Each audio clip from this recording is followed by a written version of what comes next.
예비 타당성 조사 제도는 총 사업비 500억 원 이상인 사업에 대해서 사업 추진 여부를 결정하는 가장 중요한 관문인데요.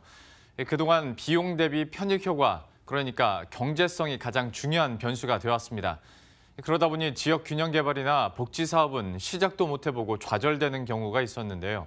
앞으로는 이 같은 평가 기준이 크게 바뀌게 됩니다. 이재경 기자가 보도합니다. 정부가 예비 타당성 조사 제도를 개편합니다.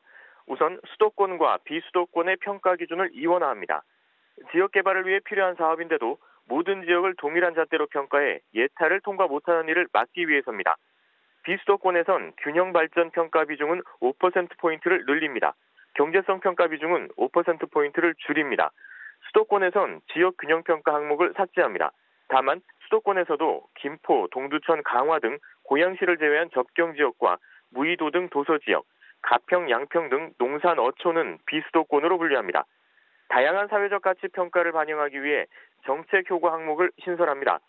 주민의 삶의 질에 기여하는 일자리, 주민 생활 여건 영향, 환경성, 안전성 등을 평가하게 됩니다.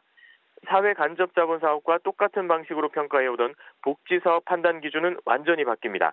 그동안 사업을 시행한 경우와 그렇지 않았을 때의 편익을 비교해 사업 추진 여부를 가려왔는데 복지 사업의 취지와 맞지 않는다는 비판이 있었습니다. 경제, 사회, 환경 분석, 사업 설계 적정성 분석, 비용 효과성 분석 등으로 바뀌게 되는데 효과를 분석한다기보다 사업의 적절성을 따지게 됩니다. 사업을 할지 말지를 결정하는 것이 아니라 보완이 필요하면 어떤 대안이 있을지를 제시하는 방식으로 바뀌게 됩니다. 우리나라 예타 조사 기관은 KDI와 키스텝 두 곳으로 각각 SOC와 건축 그리고 R&D 분야를 맡아왔었는데요. 앞으로는 조세재정연구원도 예타에 참여하게 됩니다. 조세재정연구원은 SOC, 건축 등의 분야에서 KDI와 경쟁을 하게 됩니다.